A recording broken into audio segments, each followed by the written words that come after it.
Record. Oke, sudah record. Assalamualaikum warahmatullahi wabarakatuh. Hari ini pertemuan yang ke-14 ya. Dalam pertemuan-pertemuan sebelumnya kita sudah belajar mengenai beberapa costing. Ya. Ada traditional costing yang biasa kita lakukan ya. Kemudian ada activity based costing ya, ABC ya. Kemudian yang dilanjutkan dengan ABM, activity based management. Kemudian yang kemarin kita belajar mengenai standar costing. Ya. Standar costing kemudian ada varians-varians yang harus kita pelajari atau kita perhitungkan. Hari ini kita akan belajar mengenai direct costing, ya, biaya langsung. Ya. Di mana di dalamnya kita bisa melakukan analisis cost profit volume, ya, CVP. Ya.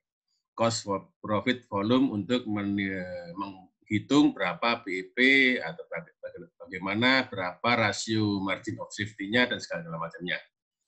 Ya, untuk pembahasan materi kali ini, tim yang akan menyajikan materi sudah siap? Atau masih perlu persiapan? Siapa materinya? Yang menyajikan siapa sekarang pertama kali?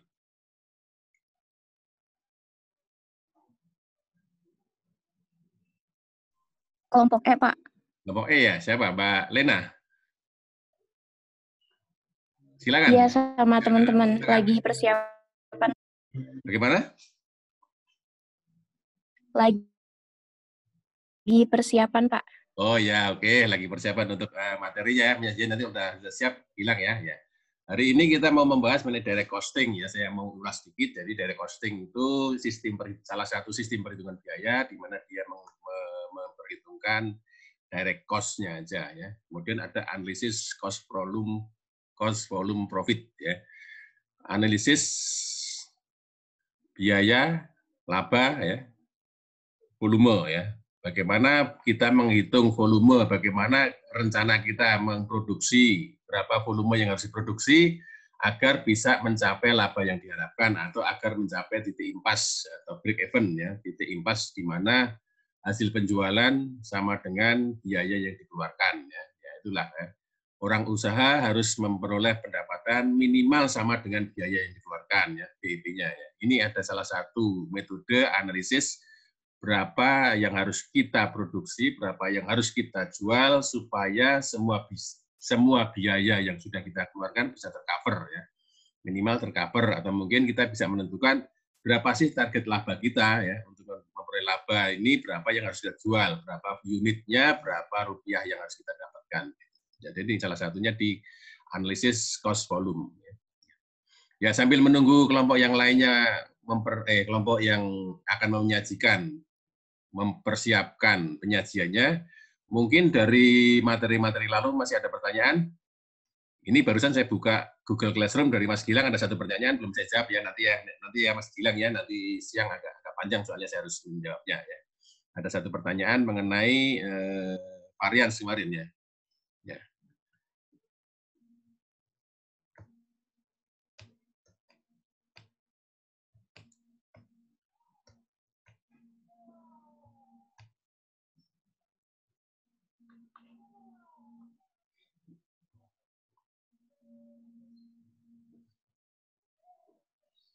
Ya, ini Mbak Agatha sudah men-share screen, sudah kelihatan yang lainnya?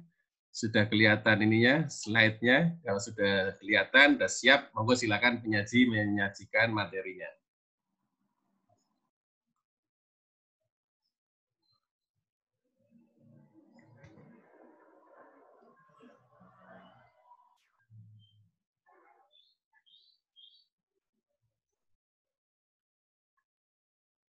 Nah, mati lagi.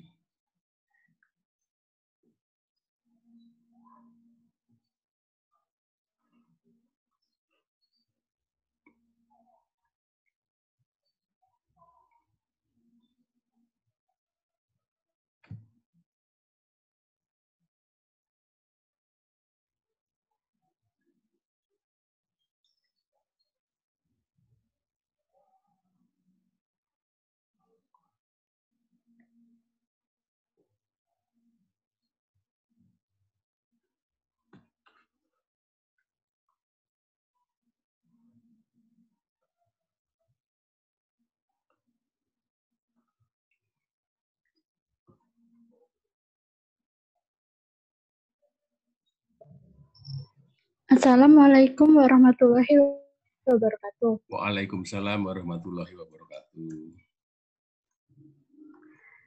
Kami dari kelompok E akan mempresentasikan tentang direct costing, cost volume profit analysis of constraint. Lanjut, Pak.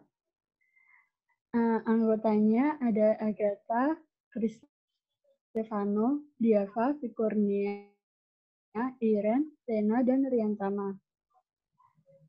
Yang pertama yaitu direct costing dan biaya serapan. Tarif overhead atau overhead rate, baik yang aktual maupun yang telah ditetapkan sebelumnya atau predetermined, digunakan untuk menetapkan produk-produk. Tujuannya adalah untuk menetapkan sebagian overhead yang dimasukkan ke dalam tiap produk yang dihasilkan selama satu periode. Memasukkan biaya tetap atau fixed cost maupun absorption costing.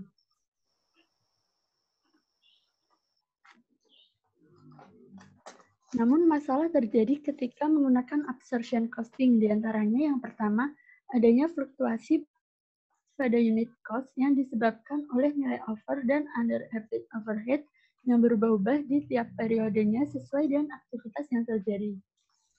Yang kedua, biaya tetap overhead yang nilainya substansial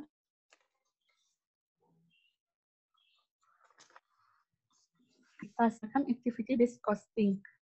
Akibatnya, porsi biaya tetap overhead yang teralokasi ke dalam sebuah produk jadi untuk menghasilkan produk tersebut. Yang ketiga, biaya produk yang jadi tidak reliable.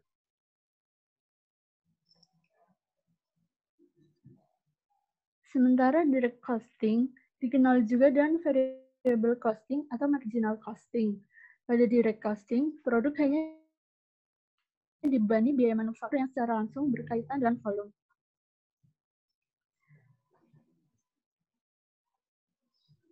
Perhitungan biaya langsung meningkatkan kegunaan data biaya produk untuk pengambilan keputusan internal, yaitu dengan cara menghilangkan alokasi arbiter atas biaya tetap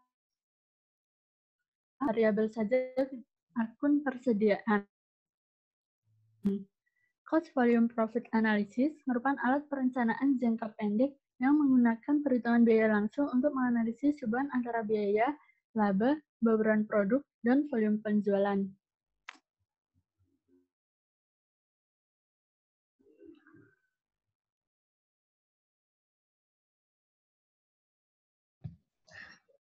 Selanjutnya,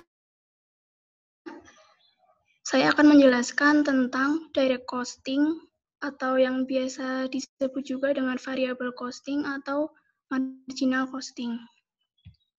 Direct costing atau perhitungan biaya langsung hanya membebankan ke produk biaya produksi yang bervariasi secara langsung dengan volume.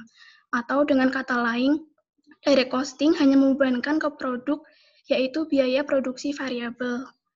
Biaya produksi variabel itu contohnya bahan baku langsung, tenaga kerja langsung, dan overhead pabrik variabel dibebankan ke dalam proses, barang jadi, dan HPP. Nah, di sini perlu dicermati bahwa overhead pabrik yang dibebankan ke barang dalam proses, barang jadi, dan HPP hanya overhead pabrik variabel. Lalu bagaimana dengan overhead pabrik tetap seperti sewa, depresiasi, pajak, dan lain-lain? Di direct costing, biaya produksi tetap dikeluarkan dari biaya produk atau tidak dibebankan ke persediaan. Persediaan ini maksudnya tadi seperti barang dalam proses, barang jadi, dan HPP, dan diperlakukan sebagai beban periodik. Alasan mengapa biaya produksi tetap dikeluarkan dari biaya produk di direct costing, yaitu karena biaya tetap tampaknya lebih berkaitan dengan berlalunya waktu dibandingkan dengan aktivitas produksi.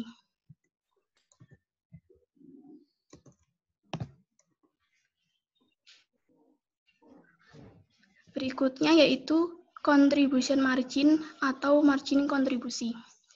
Contribution margin, biasa disingkat CM atau marginal income, adalah selisih antara pendapatan penjualan dengan semua biaya variabel, sehingga penjualan dikurangi biaya variabel, baik biaya produksi maupun biaya non-produksi. Untuk contribution margin ini dapat dihitung secara total untuk perusahaan secara keseluruhan atau terpisah untuk masing-masing lini produk, teritori penjualan, divisi operasi, dan lain-lain. Juga bisa dihitung per unit. Lalu bagaimana menghitung total laba jika menggunakan contribution margin? Nah, untuk menghitung total laba jika menggunakan contribution margin atau di direct costing itu yaitu dengan cara menghitung contribution margin dikurangi dengan biaya tetap. Dan tadi contribution margin didapatkan dari penjualan dikurangi biaya variabel.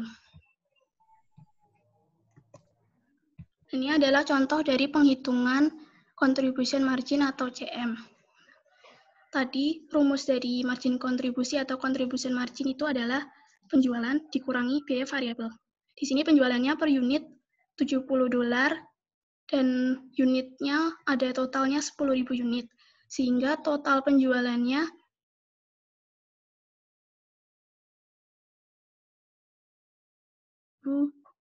untuk biaya variabelnya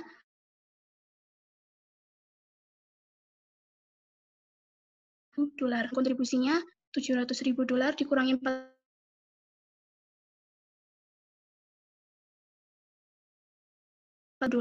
Juga bahwa contribution margin itu bisa dihitung per unit atau total. Nah, untuk per unitnya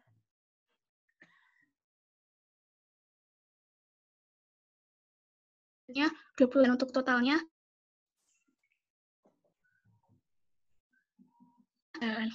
berikutnya ini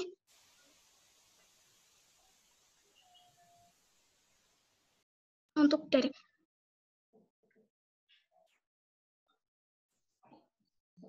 $280.000 dikurangi $175.000 sehingga laba operasinya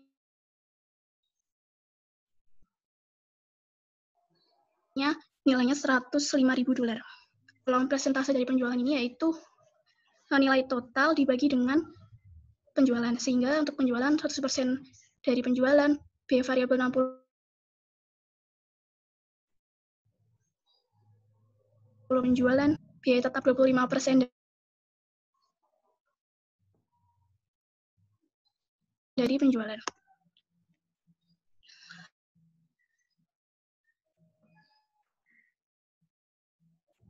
Dan nah tadi biaya tetap maupun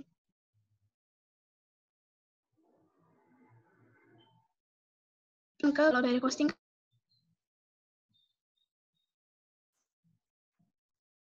pada direct costing dan absorption costing itu berada di komponen fixed FOH. Fixed FOH di full absorption costing dibebankan sebatas jumlah unit produk yang terjual. Ini kan kalau misalnya dibebankan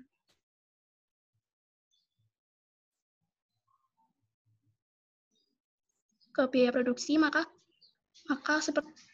biaya per unit dikali dengan total penjualan. Sehingga untuk full absorption costing, fixed FOH-nya kan juga dibebankan. Jadi unit FOH dikali dengan jumlah yang terjual. Nah, kalau di fixed FOH, di direct costing dibebankan atas seluruh jumlah unit yang dihasilkan di periode berjalan sebagai beban periodik.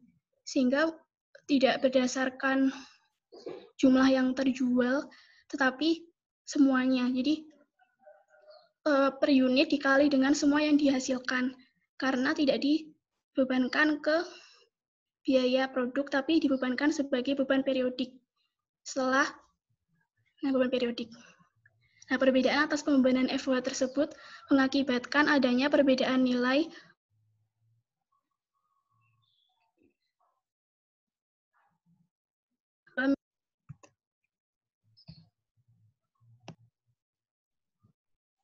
Kemudian saya akan menjelaskan tentang penggunaan internal dari perhitungan biaya langsung atau direct costing. Di dalam perusahaan, produk maupun biaya dalam direct costing bisa digunakan untuk yang pertama perencanaan laba, 2 penetapan harga produk atau product pricing, 3 evaluasi profitabilitas dari multiproduk, 4 pengambilan keputusan atau decision making, 5 pengendalian biaya atau cost control.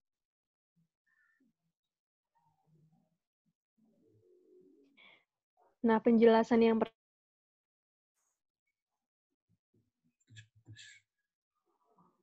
planning itu dengan pemisahan antara biaya variabel dan biaya tetap serta perhitungan antara margin kontribusi, perhitungan biaya langsung, memfasilitasi analisis hubungan biaya volume laba.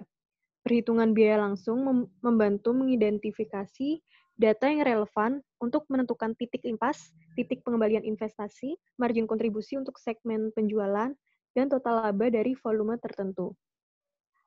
Perhitungan biaya langsung ini juga membantu manajemen dalam merencanakan dan mengevaluasi dampak terhadap laba akibat dalam suatu perubahan dalam volume, perubahan dalam bauran penjualan, keputusan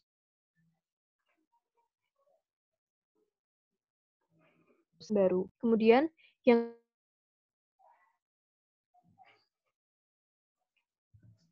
penetapan harga atau product pricing. Perhitungan biaya langsung memberikan estimasi atas biaya marginal produk, yang merupakan angka yang diperlukan untuk menentukan volume yang memaksimalkan laba. Nah, dalam penetapan harga multiproduk ini, manajemen perlu mengetahui apakah setiap produk ini dapat diberi harga secara kompetitif dan masih memberikan sumbangan terhadap margin kontribusi dan demikian juga terhadap laba. Informasi biaya langsung memberikan data yang diperlukan untuk menghitung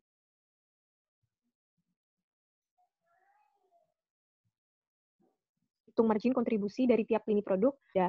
Nah, meskipun kebijakan penetapan harga jangka panjang sebaiknya memastikan bahwa yang ketiga,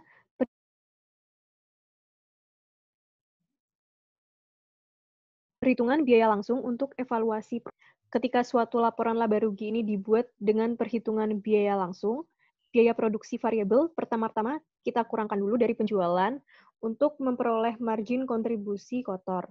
Lalu, beban non-produksi variabel dikurangkan dari margin kontribusi kotor untuk memperoleh margin kontribusi untuk tiap produknya. Kegunaan dari laporan laba rugi berdasarkan lini produk ini semakin meningkat saat biaya tetap yang dapat ditelusuri ke masing-masing produk dikurangkan dari margin kontribusi tiap produk, sehingga menghasilkan angka yang disebut sebagai kontribusi produk. Kemudian, ketika suatu produk tidak memberikan kontribusi bagi penutupan biaya umum, maka sebaiknya ditentukan dulu penyebabnya dan diambil tindakan perbaikan, jika mungkin. Kemudian, jika produk tidak dapat memberikan kontribusi positif terhadap tertutupnya biaya umum, maka produk tersebut sebaiknya dihilangkan, kecuali jika terdapat alasan yang mengharuskan produk tersebut diteruskan.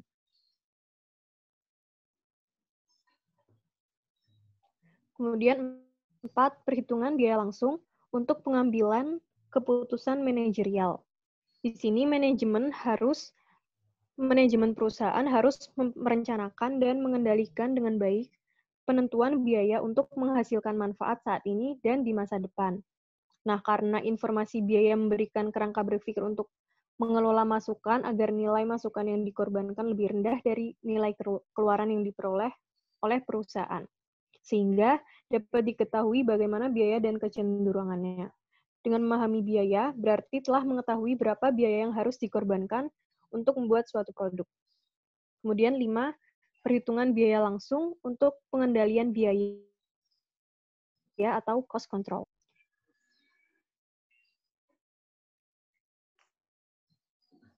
Biaya variabel harus dihitung dan dipisahkan dalam laporan laba rugi berdasarkan perhitungan biaya langsung. Dikasihkan pemicu biaya dan memisahkan biaya variabel melakukan siapa yang bertanggung jawab atas biaya yang terjadi. Biaya telah ditentukan, maka laporan varians dapat dibuat dan didistribusikan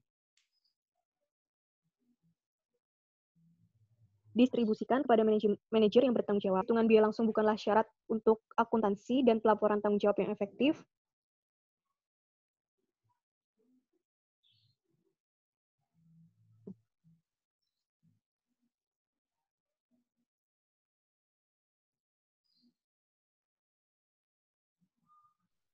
Selanjutnya yaitu penggunaan external costing. Misalkan biaya tetap dan biaya variabel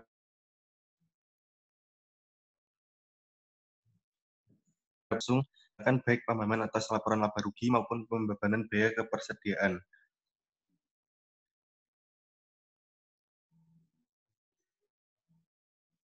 Biaya tetap sebaiknya dicatat dalam akun yang terpisah. Karena itu sebaiknya alami akun, yaitu satu untuk bagian biaya variabel dan satu untuk bagian biaya tetap. Nah, sebaiknya digunakan dua akun pengendali overhead, yaitu pengendali overhead pabrik biaya variabel dan pengendali overhead pabrik biaya tetap. Nah, selisih antara overhead variabel aktual dengan yang dibebankan merupakan varians pengeluaran. Karena biaya tetap tidak dibebankan ke dalam proses, maka biaya tersebut dikeluarkan dari tarif overhead yang telah ditentukan sebelumnya. Selanjutnya, total biaya tetap yang diakumulasikan di akun pengendali overhead pabrik biaya tetap dibebankan langsung ke ikhtisar laba rugi. Nah, yang pertama yaitu biaya dibebankan ke persediaan. Ini untuk menentukan biaya dari persediaan barang dagang akhir. Jumlah unit dalam persediaan akhir harus dihitung terlebih dahulu. Selisih laba antara biaya penyerapan penuh dan perhitungan biaya langsung terjadi yang dimasukkan dalam persediaan dalam perhitungan biaya penyerapan penuh. Tapi jumlah tersebut sepenuhnya diberlakukan sebagai beban dalam perhitungan biaya langsung. Yang kedua yaitu laba operasi. Laba operasi ini tujuannya untuk menghitung laba menggunakan perhitungan biaya langsung dan merekonsiliasikan hasilnya dengan yang dihasilkan oleh perhitungan biaya penyerapan penuh. Dan tujuannya yang lain yaitu argumen yang membantah dan mendukung perhitungan biaya langsung. Kemudian yang ketiga yaitu laporan eksternal. Profesi akuntansi tidak menganggap perhitungan langsung konsisten dengan prinsip-prinsip akuntansi berlaku umum untuk pelaporan eksternal. Nah, SEC menolak untuk menerima laporan keuangan yang dibuat dengan perhitungan biaya langsung. IRS juga tidak mengizinkan perhitungan laba kena pajak dengan perhitungan biaya langsung. Yang keempat yaitu posisi profesi akuntansi.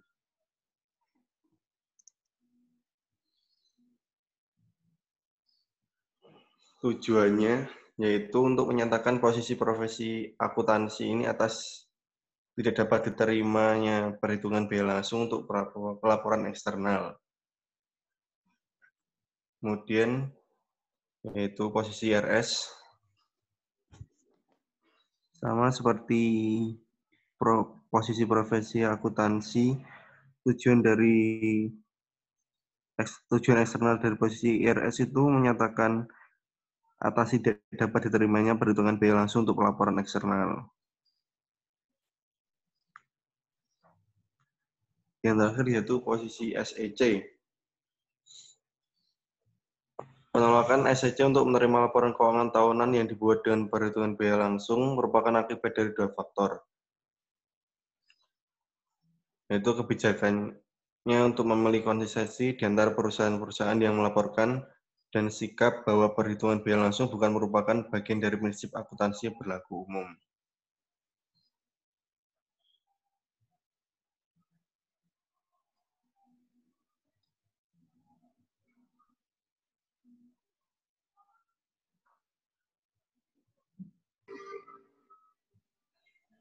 Selanjutnya, sekarang kita akan menghitung cost volume profit atau CVP analisis dan menganalisis. Kemudian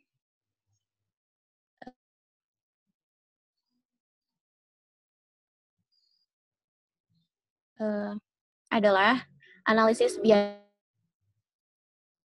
yang berkaitan dengan penentuan volume penjualan dan bauran produk yang diperlukan untuk mencapai tingkat laba yang diinginkan. Dan analisis ini merupakan alat bantu manajemen dalam menyediakan informasi yang berkaitan dengan biaya, profit, bauran produk, dan volume penjualan. Jadi, kemudian yang terpenting adalah pada CVP ini didasarkan pada asumsi bahwa pertama, seluruh biaya dapat dipisahkan ke dalam biaya tetap dan biaya variabel. Kemudian yang kedua, di mana total fixed cost-nya itu adalah konstan selama rentang analisisnya. Kemudian total variable cost-nya itu berubah secara proporsional sesuai dengan perubahan volumenya. Tetapi secara unit itu konstan gitu dalam rentang yang relevan. Selanjutnya, nah, ada yang terkenal dalam CVP analisis ini yaitu break-even analysis. Apa itu break-even analysis gitu kan? Jadi dia adalah analisis yang digunakan untuk menentukan level penjualan dan bauran produk yang dibutuhkan untuk memulihkan seluruh biaya yang terjadi selama suatu periode. Jadi kalau misalnya kita itu mencari level yang akan memenuhi seluruh biaya yang terjadi selama periode tersebut gitu. Dan di situ pasti akan ada break even point. Break even point itu atau titik impas adalah titik di mana biaya sama dengan pendapatan. Ketika biaya sama dengan pendapatan, artinya kan keuntungannya sama dengan 0. Nggak untung, nggak rugi gitu. Kemudian manajemen itu harus menentukan titik impas untuk menghitung margin of safety. Apa itu margin of safety? Yaitu suatu batas yang mengindikasikan berapa banyak penjualan boleh menurun dari level target sebelum akhirnya perusahaan akan merugi. Jadi artinya ketika kita menghitung margin of safety ini, perusahaan itu akan tahu di titik itu dia akan merugi atau enggak gitu. Terus akan menentukan kira-kira toleransi dalam kerugiannya itu berapa gitu yang bisa ditoleransi. Kemudian memutuskan gimana caranya supaya enggak rugi gitu. Jadi mempengaruhi. Nah, kemudian CVP ini dapat dihitung menggunakan data historis atau data proyeksi. Selanjutnya kita akan akan menentukan rumus CVP. Rumus ini didasarkan pada persamaan profit sama dengan total revenues dikurangi dengan total cost. Jadi kalau pendapatan dikurangi biaya itu kan profit. Nah, udah pasti. Nah, tapi di sini berdasarkan asumsi yang tadi bahwa total cost itu bisa bisa kita pisahkan menjadi fixed cost dan variable cost. Sehingga dimodifikasi menjadi profit sama dengan total revenues dikurangi total fixed cost ditambah total variable cost. Nah, akan ekuivalen dengan persamaannya kita otak-atik menjadi total revenue sama dengan total fixed cost ditambah total variable cost ditambah profit. Setelah itu, supaya lebih mudah, kita jadikan persamaan matematis, di mana dimisalkan bahwa total revenues itu kita kasih lambang R, terus total fixed cost-nya itu sama dengan F, total variable cost-nya itu sama dengan V kecil, dan profit sama dengan P gitu.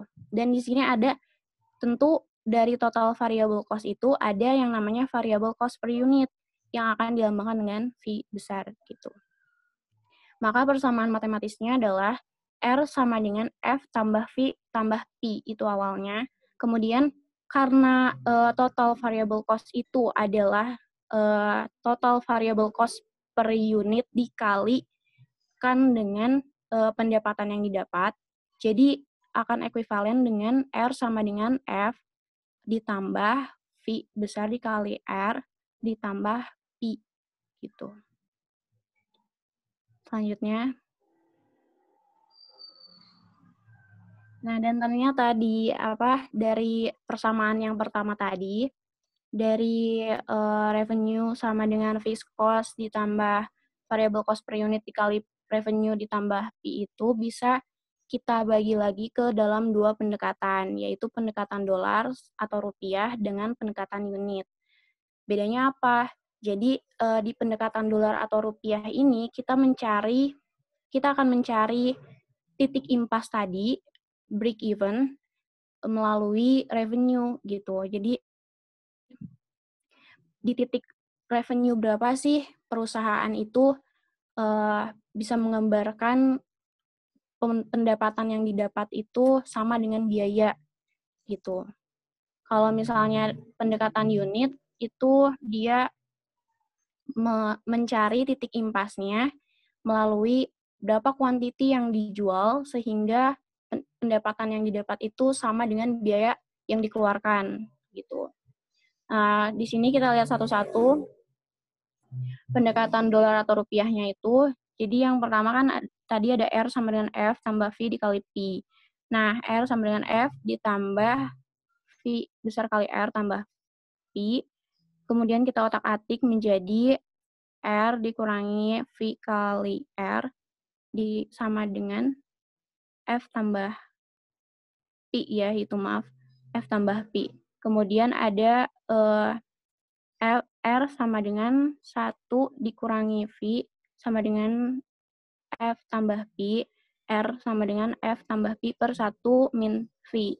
Sehingga didapatkan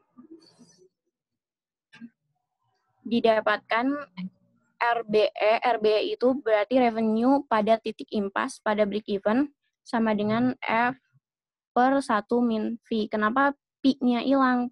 Kenapa profit-nya hilang?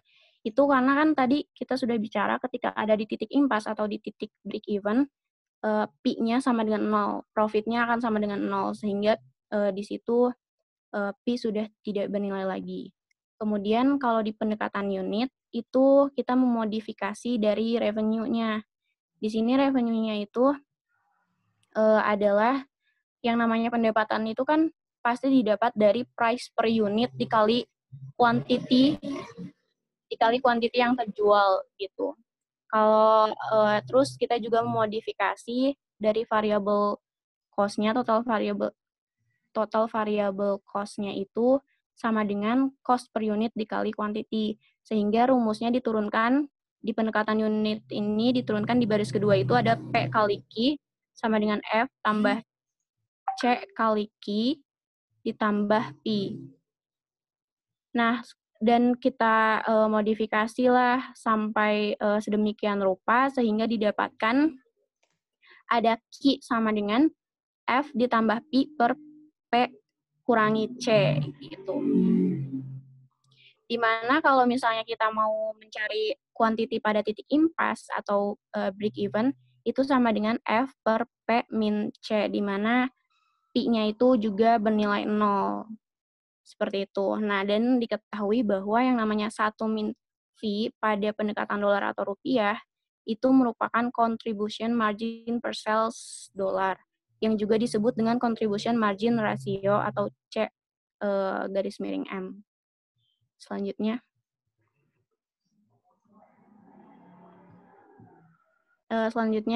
Kita ada contoh menghitung titik impas atau break even tadi. Nah, di sini diketahui bahwa total sales revenue at normal capacity-nya itu adalah 6 juta dolar. Terus total fixed cost-nya adalah 1.600.000, total variable cost-nya 3.600.000, sales price per unitnya adalah 400, variable cost per unitnya adalah 240. Maka di sini berarti kita akan menghitung titik impas berdasarkan pendekatan unit atau berdasarkan pendekatan dolar atau rupiah gitu kan. Di sini berarti rumusnya adalah R pada titik impas adalah F per 1 min V. Di sini V itu adalah harusnya kan variable cost per unit gitu kan. Nah, di sini F fixed cost-nya sudah ada 1.600.000, kemudian fee-nya kita cari lagi dari mana? Dari total variable cost at normal dibagi dengan total sales revenue, yaitu 3.600.000 dibagi dengan 6 juta. Nah, hasilnya adalah di situ 1.600.000 dibagi dengan 1 dikurangi 0,6 sama dengan 0,4, dan hasilnya adalah 4 juta. Kesimpulannya apa? Kesimpulannya adalah berarti di titik 4 juta ini pendapatan yang didapat itu sama dengan biaya. Sehingga ketika perusahaan mendapatkan pendapatan kurang dari 4 juta, artinya perusahaan itu mengalami kerugian. Seperti itu. Terima kasih.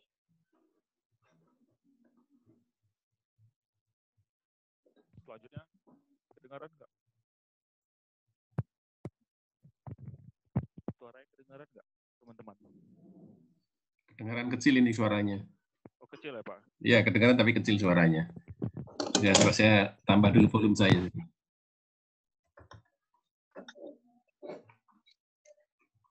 Kecil juga ya? Sudah nggak apa-apa. Ya, nggak apa-apa. Sudah kedengaran. Volumenya sudah saya fullkan ini. Bisa kedengaran. Yang lainnya bisa dengar? Oke, lanjut ya. Ya, Di lanjut. sini ada chart-nya itu konstruksi break even yang sudah dijelaskan sebelumnya. Kalau sebelumnya itu kan tentang perhitungannya. Kalau ini sekarang tentang grafiknya. Untuk melihat di mana sih titik break even point-nya atau titik impasnya. Nah, di sini tuh di garis biru, kita melihat garis biru itu ada fixed cost, yang yaitu biaya tetap dari produk-produknya itu.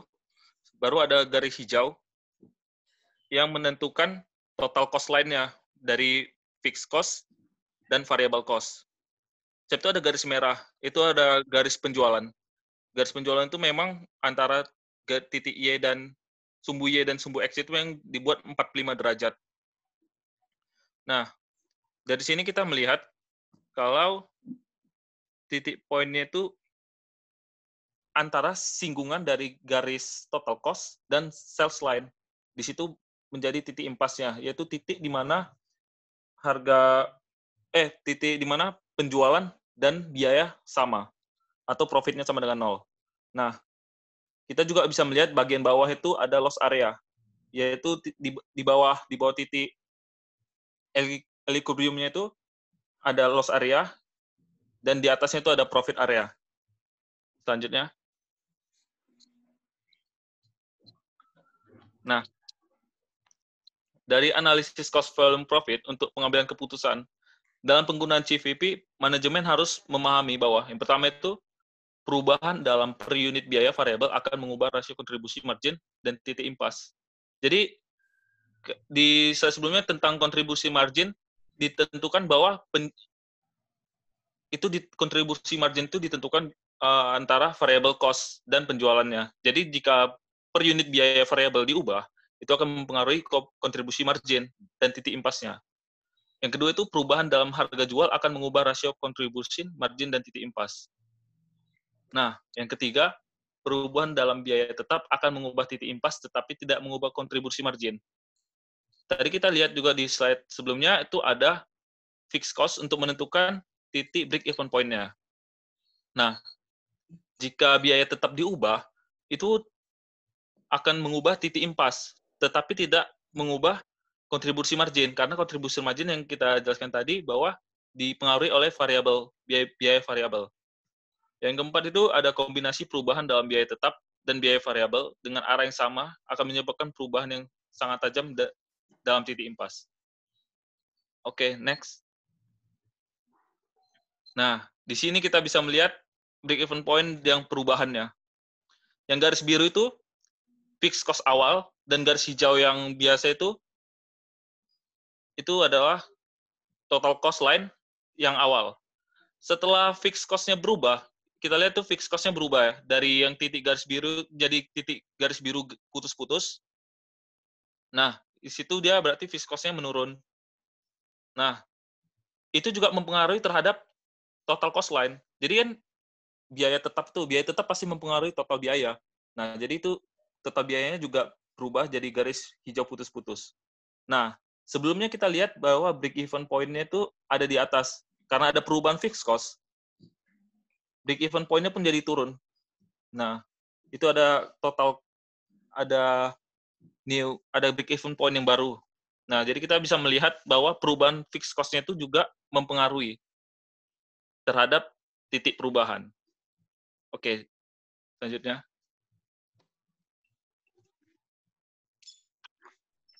Selanjutnya, margin of safety. Margin of safety atau margin pengaman mengindikasikan berapa banyak penjualan dapat turun dari angka penjualan yang dipilih sebelum perusahaan mencapai titik impas, yaitu sebelum perusahaan mengalami kerugian. Jadi, margin of safety itu dinyatakan sebagai suatu persentase dari penjualan. Jenisnya, selective sales figure dikurang break-even sales dibagi selective sales figure, atau angka penjualan yang dipilih dikurang penjualan titik impas dibagi dengan angka penjualan yang dipilih. Next. Contohnya, PT Northstar memiliki penjualan terpilih sebesar 5 juta dolar dan penjualan break-even atau penjualan titik impasnya sebesar 4 juta dolar. Maka margin of safety rasionya adalah 5 juta dolar dikurang 4 juta dolar dibagi dengan 5 juta dolar. Sehingga hasil margin of safety rasionya yaitu sebesar 20%. Next. Kemudian margin pengaman tadi itu berkaitan langsung dengan laba.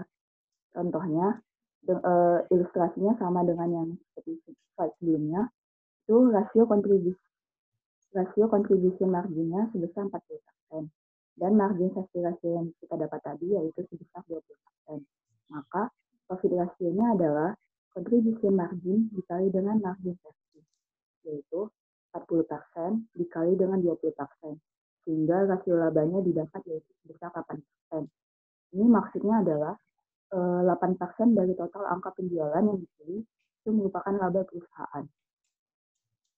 Next. Jadi, kita dapat menghitung laba perusahaan itu dari yang pertama, dollar margin safety ratio atau dollar margin pengaman dikali dengan contribution margin, yaitu 1 juta dolar dikali dengan 40%, hingga menghasilkan labanya 400.000 dolar. Atau bisa juga kita dapat melalui selective sales figure dikali dengan profit margin, atau angka penjualan yang dipilih dikali dengan rasio labanya, sehingga didapat hasilnya 400.000 dolar.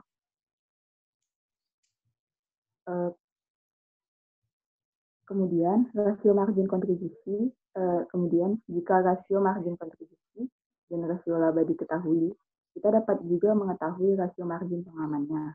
Itu rumusnya profit ratio dibagi dengan contribution margin ratio. Contohnya seperti soal yang sebelumnya itu, profit rasionya kan kita dapat 8%.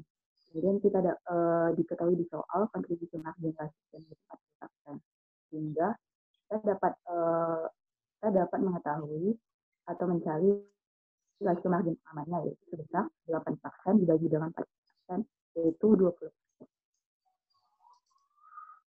Sekian.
Nggak ada suara, mau dilanjut? Theory of constraint, siapa yang menyajikan?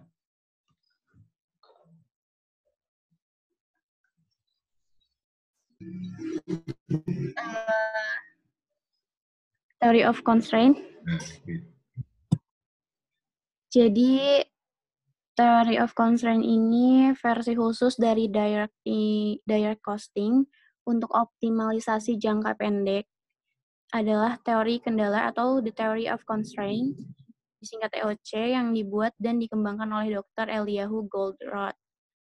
Terus perbedaannya antara TOC dengan direct costing itu adalah bahwa Goldratt memfokuskan hanya pada biaya variabel dan meyakini bahwa direct labor tidak sepenuhnya bersifat variabel. Kemudian, biaya variabel yang benar-benar nyata dan signifikan adalah biaya bahan yang meliputi seluruh raw materials, parts, sama komponen. Dan pada situasi tertentu, shipping cost, sales commission, subcontracting, dan customs duties bisa saja bersifat variabel, namun biaya tersebut lebih sering bersifat samar, atau setidaknya ada sebagian yang bersifat tetap. Gitu. Terus TOC ini menggunakan 3 basis ukuran, yaitu ada throughput yang mirip dengan contribution margin, di mana didefinisikan sebagai suatu tarif di mana suatu sistem menghasilkan uang melalui penjualan dan dihitung sebagai penjualan dikurangi dengan biaya variabel. Terus yang kedua ada operating expense. Kalau yang itu yang berhubungan dengan conversion cost, seperti yang dipelajari dulu, conversion cost itu seperti apa. Nah, kemudian yang ketiga adalah ada ada basis ukuran aset, yaitu dengan pendekatan khusus terhadap materials, cost in inventories.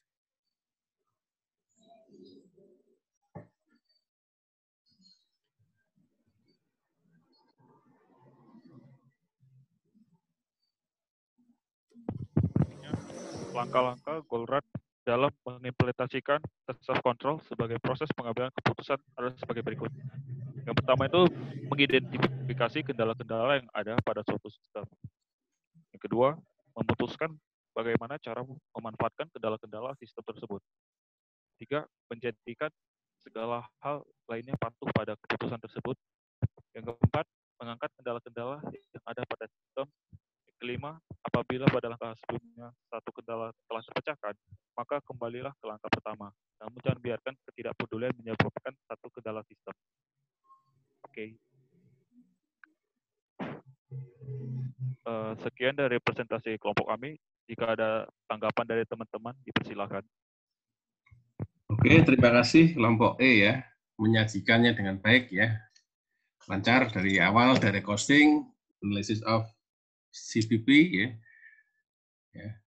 Kalau dari penyajian itu ada yang masih belum jelas, silakan ditanyakan kawan-kawannya. Ada tambahan atau ada pengurangan, ada koreksi, ada pertanyaan yang kurang jelas minta dijelaskan lagi, nggak apa-apa, silakan.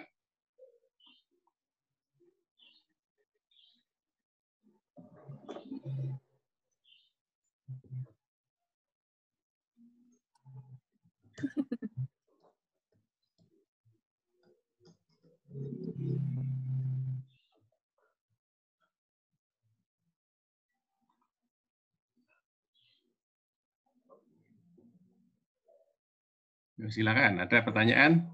Saya ada pertanyaan. Coba Mbak Agatha balik ke slide yang ada rumus tadi, Mbak. Yang ada rumus apa tadi ya? CVP ya. Slide berapa tadi ya?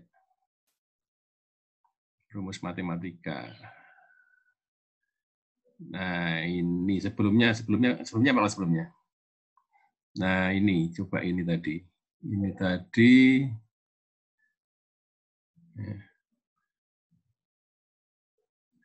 R adalah CVP didasarkan pada hubungan profit sama dengan total revenue minus total cost ya, benar ya. Jadi profit adalah revenue total, dolar total dikurangi total cost. Kemudian kedua, profit sama dengan total revenue dikurangi total fix ditambah total variable cost dalam kurung ya. Oke, bisa dipahami ya, total fixed cost, total revenue. Total revenue sama dengan total fixed cost ditambah total variable cost ditambah profit ya. Oke. Total ya dibalik ya. Dimisalkan R total revenue, F total fixed cost, V kecil total variable cost, V besar variable cost per unit, P profit. Maka persamaan matematisnya adalah R sama dengan F besar ditambah V kecil. V kecil itu variable cost tambah P ya. Kemudian jadi R besar sama dengan fix F besar tambah, nah saya masih ini, V besar kali R ya, kalau kali R ya Mbak ya, benar nggak kali R? R-nya R revenue total ini bukan? V-nya iya Pak. Nah, V-nya variable cost per unit ya? Iya, V-nya itu di sini ya, V kecilnya itu total variable cost-nya. Kalau V besarnya itu variable cost per unit. Yang dolar ya berarti ya? Jadi nanti total variable cost itu, ya. Kalau pemahaman sama, nah kalau pemahaman sama ini mungkin ya gini. R besar kan R dolar penjualan. V besarnya bukan variable cost per unit, tetapi persentase variable cost gitu. Apa nggak begitu? Karena R besarnya R total dolar ya, benar nggak?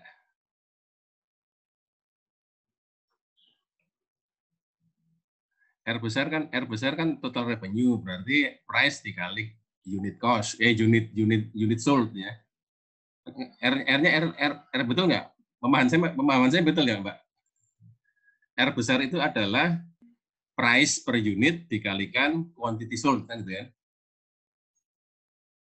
Kalau ini dikalikan V besar lagi apa nggak jadi membingungkan.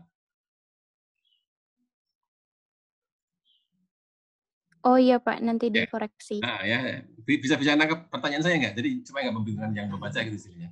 Kalau V kecil benar, V kecil total variable cost kan gitu kan. Berarti revenue besar sama dengan total fixed cost ditambah total variable cost ditambah P ya. Yang persamaan keduanya ini mungkin agak membingungkan saya. R besar total revenue sama dengan fixed cost, total fixed cost ditambah ini kok variable cost per unit kali total revenue lagi kan itu. Benar nggak itu? Apa kalau menurut saya sih kalau pemahaman saya misalnya mestinya sih variable itu berarti dia persentase variabel dikalikan revenue kalau mau kalikan total revenue tuh ya. Jadi revenue besar, total revenue dikalikan berapa sih persentase variable cost-nya, bukan per unitnya. Benar nggak? Coba slide berikutnya dicontoh aja, dicontoh slide berikutnya. Di contohnya berarti ini kan, nah ini berarti kan kalau tadi apa tadi? Revenue sama dengan fixed cost ditambah fixed cost dikurangi variable cost ya. Pakai persentase mestinya ya 0,4 satu min V kan ya. Revenue break even sama dengan fixed cost dibagi 1 min V kan, V-nya adalah 3.600 per 6.000 kan, berarti kan ini kan berarti persentase variable cost yang ada kan ya. Coba balik ke slide yang tadi. Ya, 1 min V ya. Fixed cost ditambah variable cost kan, berarti kan variable cost total. Variable cost total adalah persentase variable dikalikan revenue. Benar Pak? Harusnya gitu Pak. Dikoreksi ya nanti ya, supaya tidak membingungkan yang membaca. Bukan V besar ya nggak apa-apa nih, nggak apa-apa. Dalam arti memang yang penting kalian tahu bahwa revenue di sini kan notasinya R kan revenue adalah price per unit dikalikan quantity sold kan gitu. Ya, harga dikalikan kuantitas ya. Fixed cost berarti dolar ya. Variable total berarti ya variable per unit kali unit sold kan, berarti kan bukan R kan gitu ya. Jadi V besar kali unit sold kan mestinya kan begitu ya. Ditambah P ya. Dipahami aja gitu ya. Yang lainnya mau menambahkan atau gimana silakan. Atau mungkin saya yang salah pemahaman.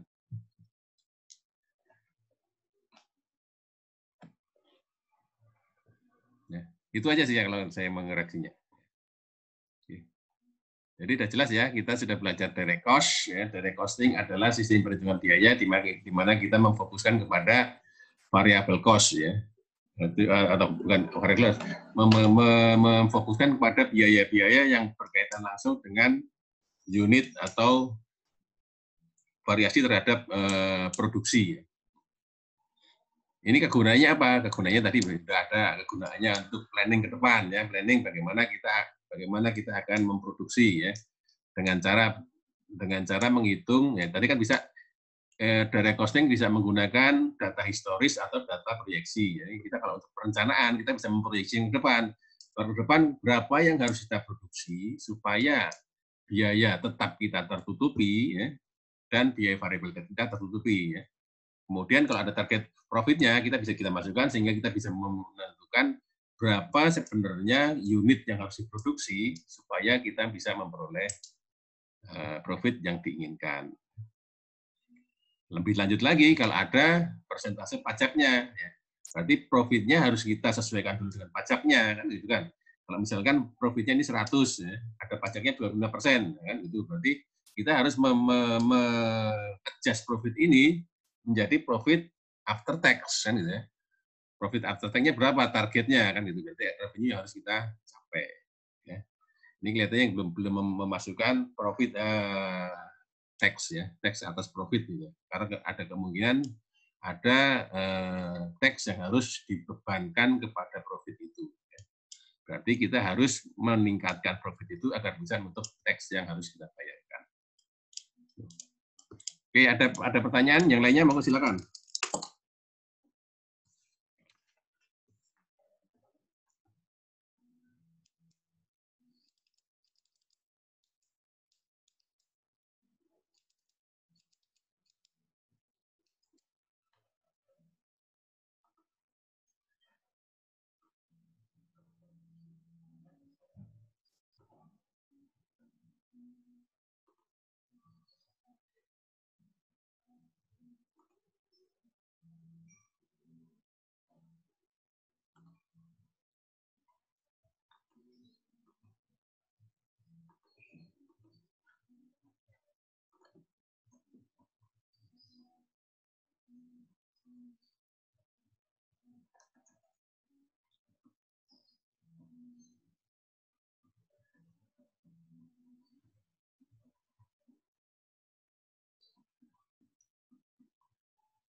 Pak, maaf. Ya, silakan. Tadinya gimana rumusnya, Pak? Rumusnya Yang tadi. Iya. Pak, Ya. ya izin mengoreksi ya. Ya, Jadi maksudnya itu yang fee besar itu adalah variable cost per dolar gitu. Per dolar. Per dollar of sales revenue. Oh, berarti kan ya per dolar sales ya. Berarti porsi variabel kan persentase variabel terhadap penjualan besar total kan per satu dolarnya kan ya. Ya, iya, betul. Jadi itu bukan variable cost per unit, tapi variable cost per dollar of sales revenue. Per bahan dolar ya. Seperti itu. Oke, ya betul kalau itu Ya, itu bisa nangkep saya. Ya. Maaf, nanti dikoreksi. Nggak apa-apa. Kita belajar dari kesalahan lah ya. Supaya nggak membingungkan. Yang lain bisa nangkep nggak kira-kira? Bisa nangkep nggak kira-kira? Berarti variable cost per dolar sales ya. Gitu.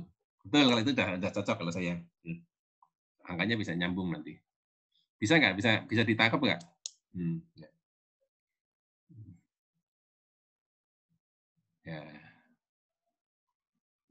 Ya, persentase kan. Tiap $1 dia mengandung berapa variable cost kan itu istilahnya kan ya.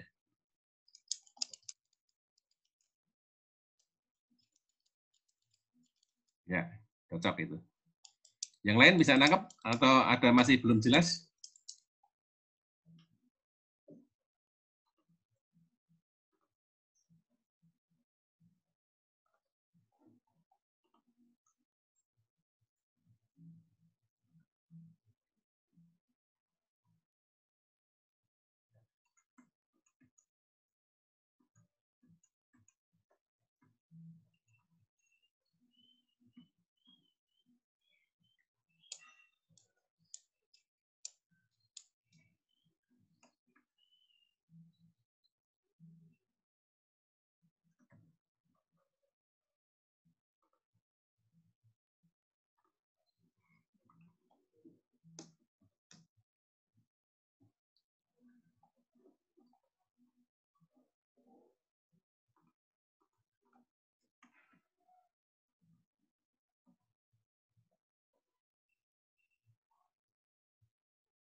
Oke, ada pertanyaan nggak? Kalau nggak ada, coba ditutup slide-nya. Saya coba tambahkan beberapa materi lagi sedikit.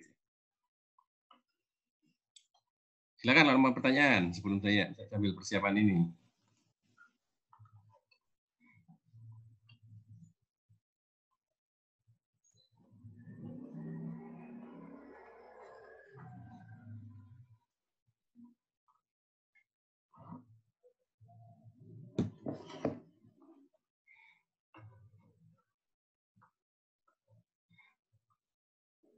Nah, ada pertanyaan? Saya lanjut ya. Kelihatan ya slide saya ya? Mana kelihatan? Kelihatan ya? Oke, saya tambahkan dikit aja. Ini semuanya sudah dijelaskan oleh Mbak Kata dan kawan-kawan. Ya, ini saya mau highlight aja ya. Kita direct costing, kita agendanya hari ini memahami direct costing CVP analysis ya. Referensinya sudah, direct costing itu apa? Tadi sudah dikenalkan sama Mbak Kata dan kawan-kawan ya. Ya langsung itu apa ya? Ya, kemudian metodenya, ya. Kemudian perbandingan antara full costing, absorption costing dengan direct costing ya. Ya kalau di absorption ya pakai bahan baku, langsung FOH ya. FOH-nya variabel maupun fix ya, variabel dan fix ya. Kalau direct costing ya dia membagi antara variabel dan mana yang variabel semuanya menjadi beban produk, yang fix menjadi beban periodik ya. Ini di sini ya. Variabel itu bisa FOH, factor overhead, tapi bisa juga mungkin biaya administrasi, biaya pemasaran yang dia berkaitan atau bervariasi langsung terhadap unit ya. Jadi jangan cuma diambil di FOH saja. Misalkan nanti di dalam kenyataan ada biaya administrasi atau biaya pemasaran yang dia bervariasi ya, naik turunnya sesuai dengan unit produksi, yaitu kita termasuk dalam biaya variabel yang harus kita masukkan ke dalam perhitungan kalau kita mau menghitung CVP analysis ya. Kemudian selanjutnya apa itu direct costing ya. Contohnya tadi sudah ada ya.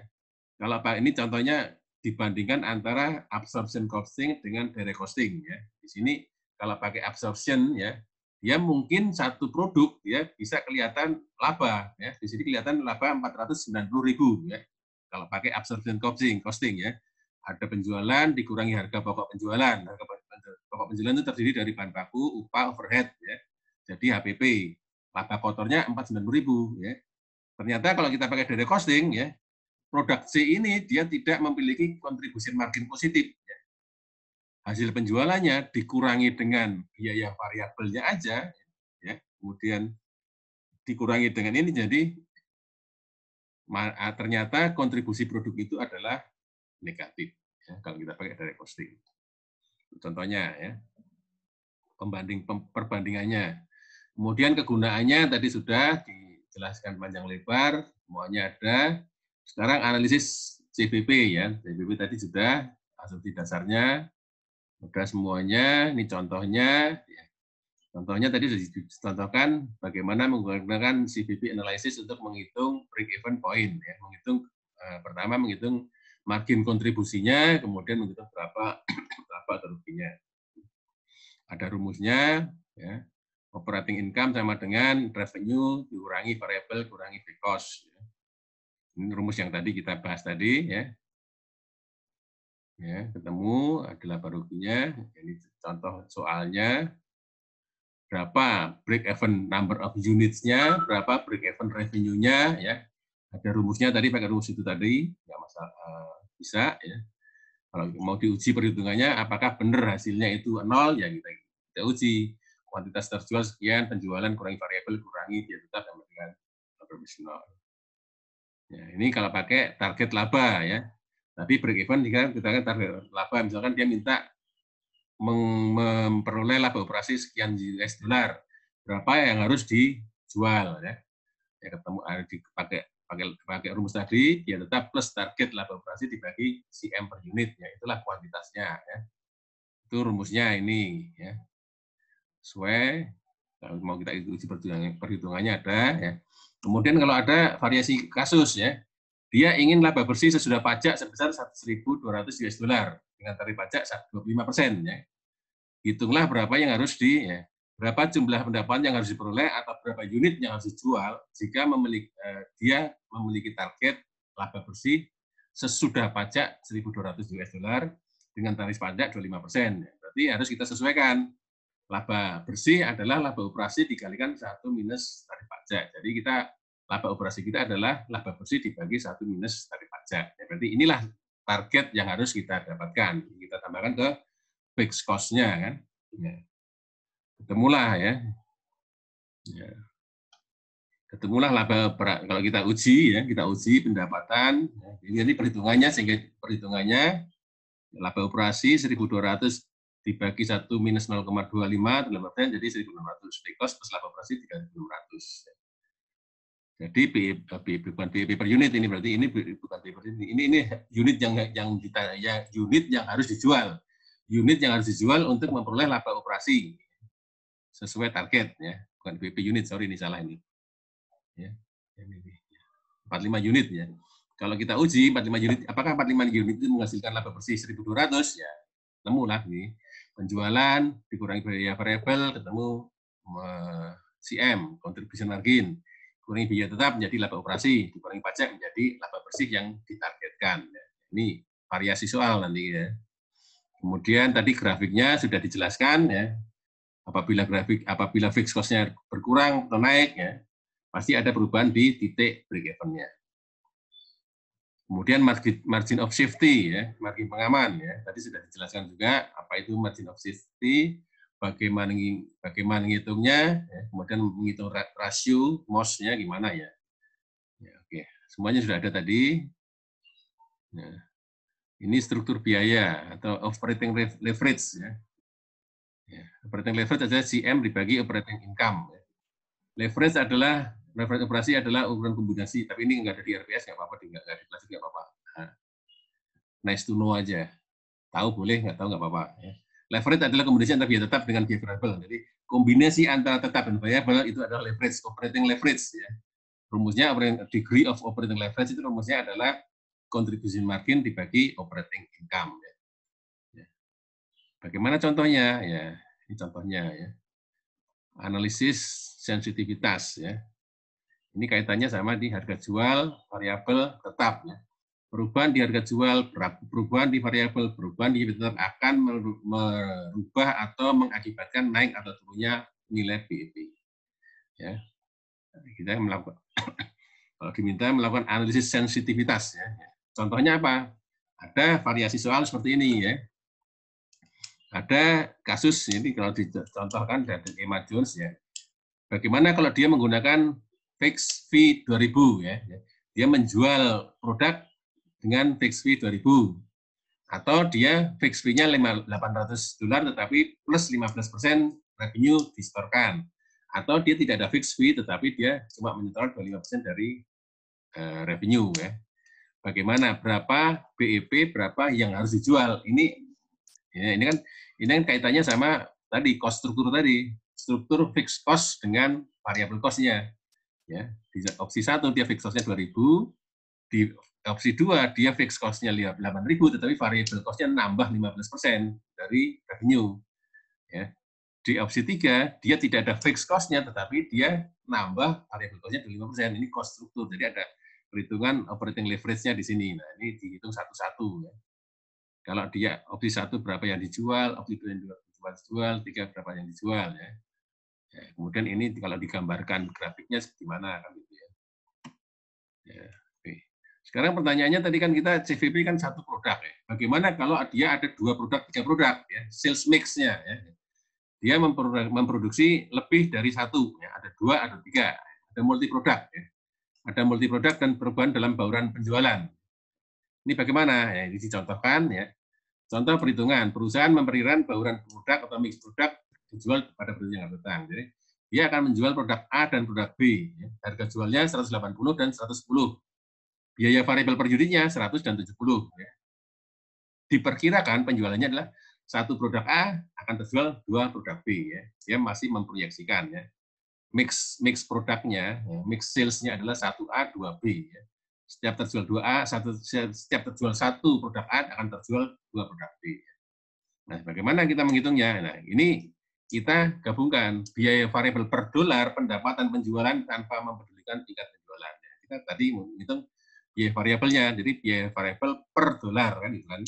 Biaya variabel dibagi penjualan. Variabelnya apa? $100 dikalikan 1A ditambah $70 dikalikan 2B ya, karena kan sales mix-nya kan 1:2 kan itu. Itu berarti variabelnya 1 variabel 100, 2 variabel 70, 240.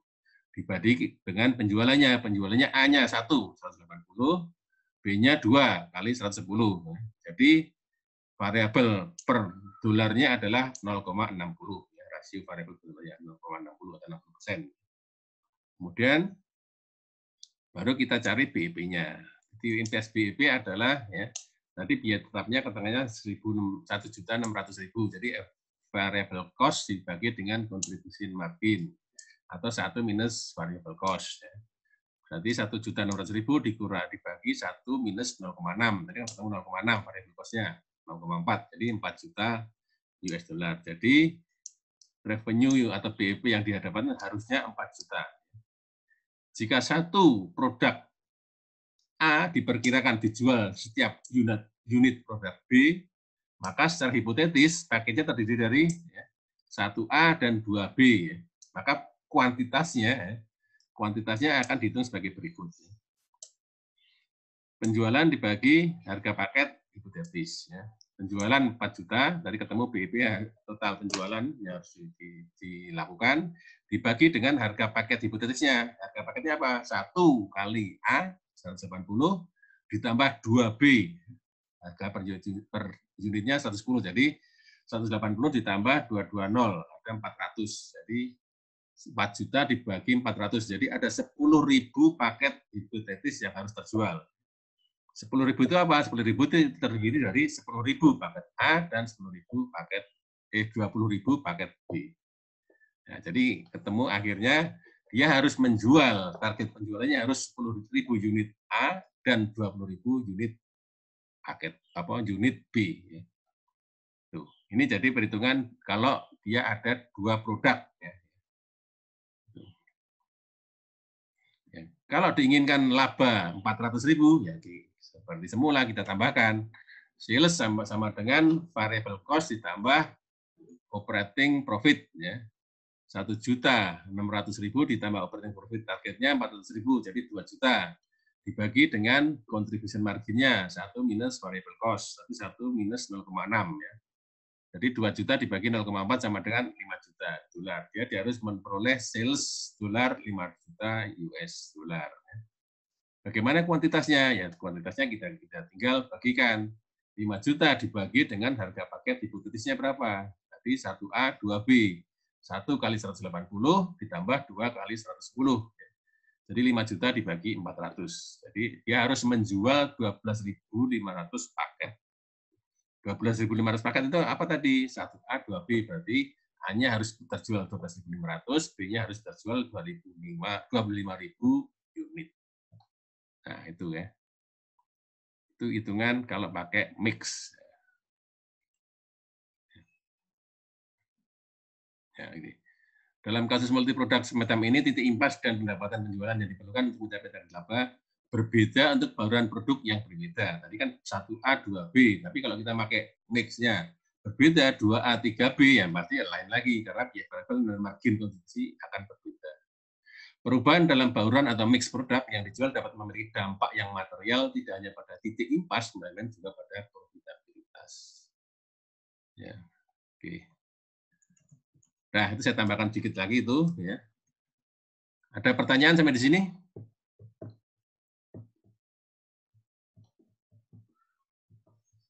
Siapa tahu nanti ada variasi soal di mix, ya, mix sales. Saya nggak tahu nanti. Tapi minimal kalian sudah memahami esensinya, bisa kalian pelajari. Ini nanti slide-nya akan saya share dan juga nanti di GCR, nggak apa-apa lah nanti ya. Bisa dipelajari nanti. Oke, sampai di sini ada pertanyaan?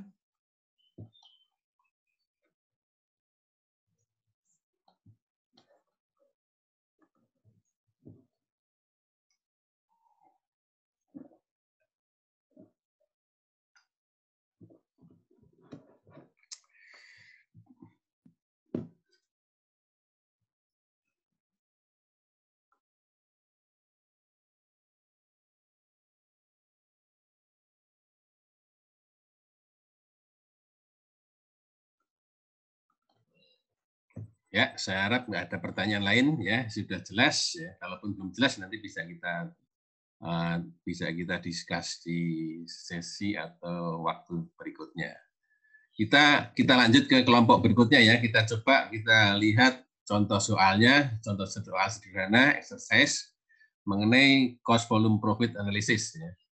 Kalau nggak salah kemarin sudah saya tugaskan exercise 20 berapa ya, 2012 ya, saya lupa. Silakan kelompok yang mau menyajikan pembahasannya, bagaimana solusinya ya, bagaimana soalnya, bagaimana memahami soalnya, dan bagaimana menyelesaikan soal tersebut. Monggo silakan kelompok apa saja, ABC. Kelompok B, Pak. Ya, monggo silakan, Pak Mudi. Ayo, Pak.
Baik, Assalamualaikum warahmatullahi wabarakatuh. Selamat pagi teman-teman. Salam sejahtera. Waalaikumsalam warahmatullahi wabarakatuh.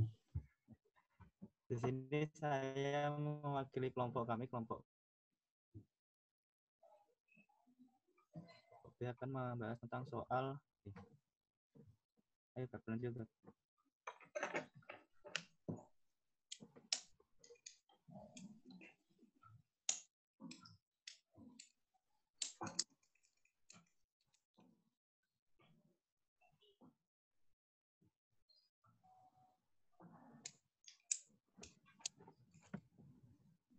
Apakah udah bisa dilihat teman-teman slide-nya? Berubah ini cost accounting. Belum ya? Bentar.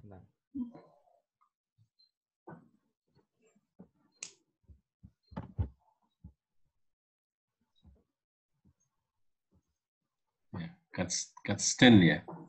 Gadsden Company ini ya, Mas ya? Iya, Pak. Ya, oke, sudah kelihatan. Yang lain sudah kelihatan?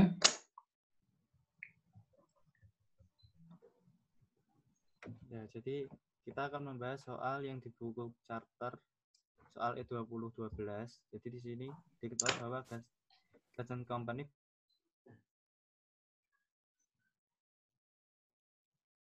berharap untuk mengeluarkan biaya berikut. Dan sini diketahui variabel manufacturing cost itu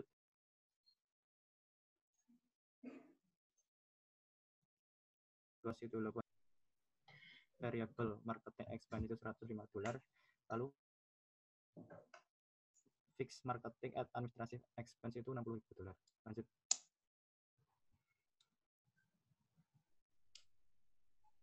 Nah, yang pertama adalah berapa harga yang harus ditetapkan perusahaan untuk produk tersebut mencapai titik break even. Semua 70.000 unit itu terjual. Yang pertama kita harus mencari total produknya, total cost-nya itu sejumlah itu variable manufacturing cost ditambah fixed manufacturing cost ditambah variable marketing expense terus tambah fixed marketing dan administratif itu total cost-nya 455.000.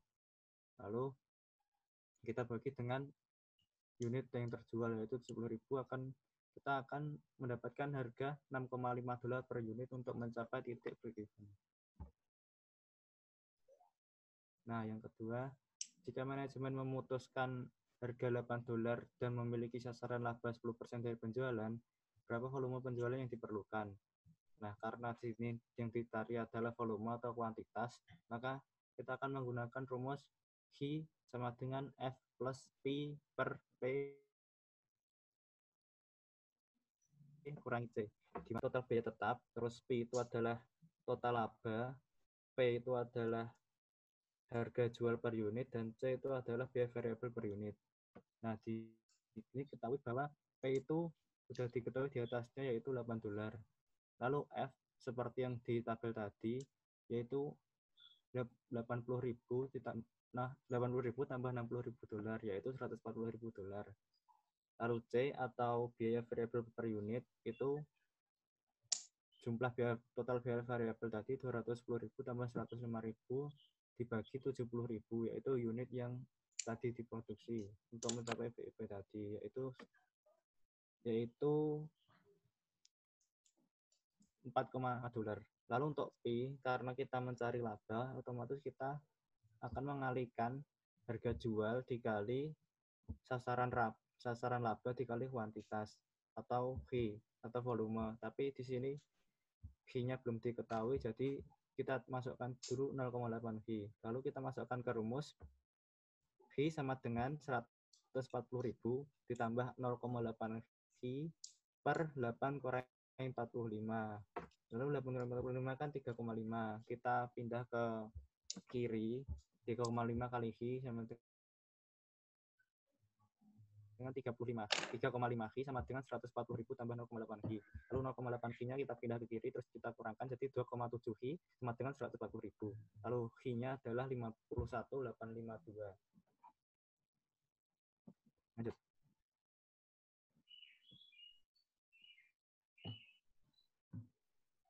Nah, terus yang ketiga, perusahaan berencana meningkatkan kapasitas tahun depan menjadi 100.000 unit.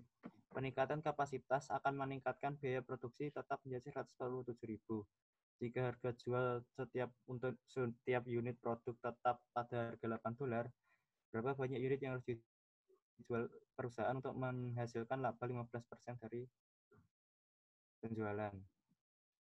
Nah, kita menggunakan cara yang sama seperti tadi.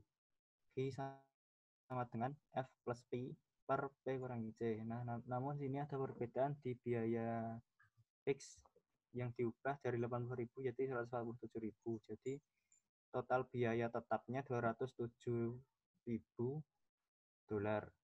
Sedangkan untuk P karena marginnya berubah dari 10% jadi 15%, maka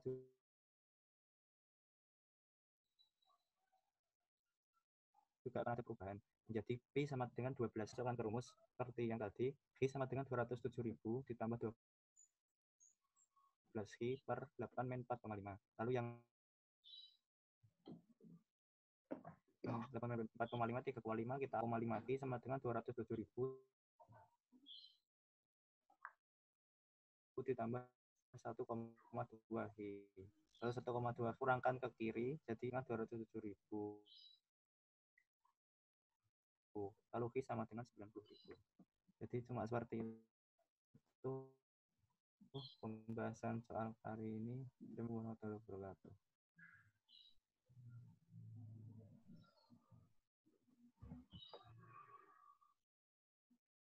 Oke, demikian ya pembahasan dari soal ini.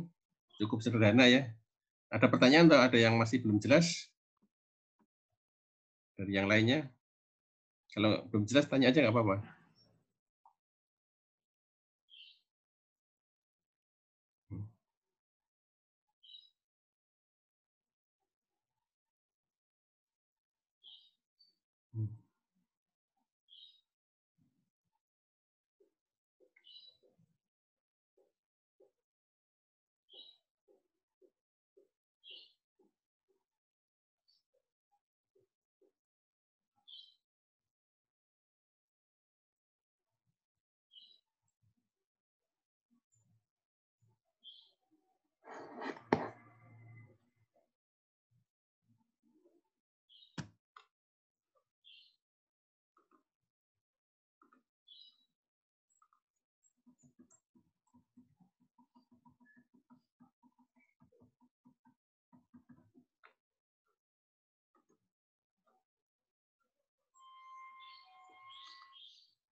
Oke, gimana? Ya. Untuk materi kali ini cukup gampang ya, CPP analisis. Ya. Ada pertanyaan?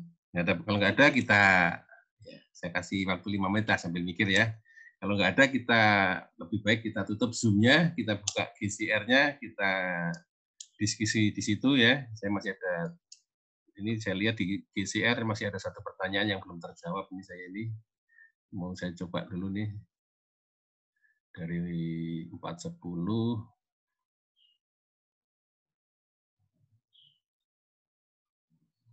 Ya, ada satu ini benar ya.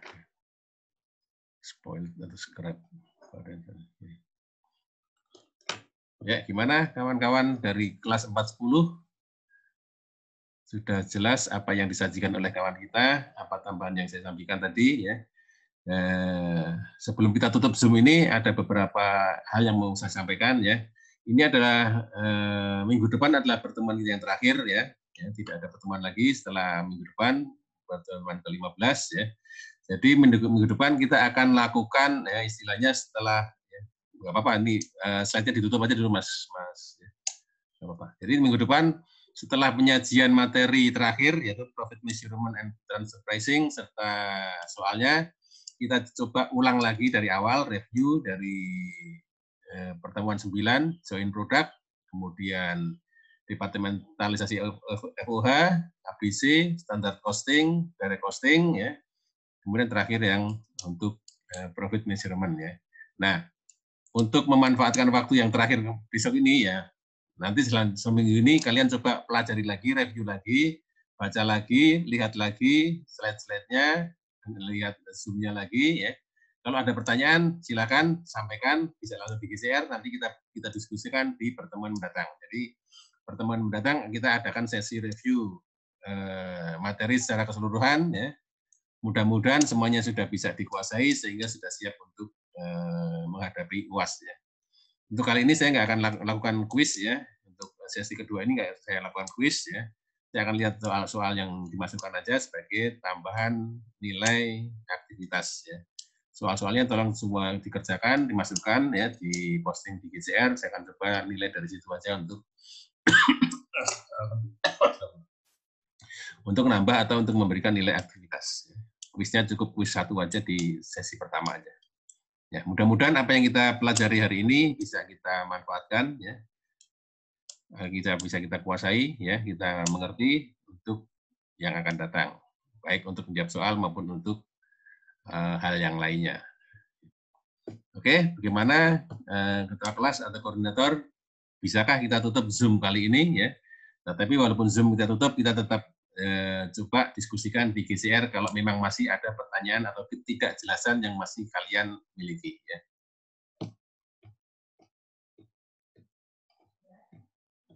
Gimana Mas, Mbak?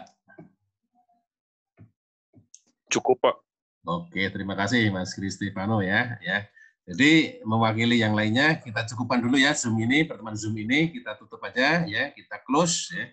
Kemudian kalau memang saya ulangi, kalau masih ada pertanyaan atau tidak jelasan, monggo silakan diposting di GCR. Oke, gitu aja yang bisa saya sampaikan.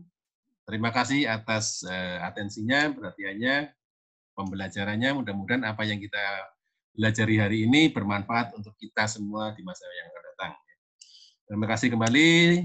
Assalamualaikum warahmatullahi wabarakatuh. Waalaikumsalam warahmatullahi wabarakatuh. Terima kasih, Pak. Sama-sama.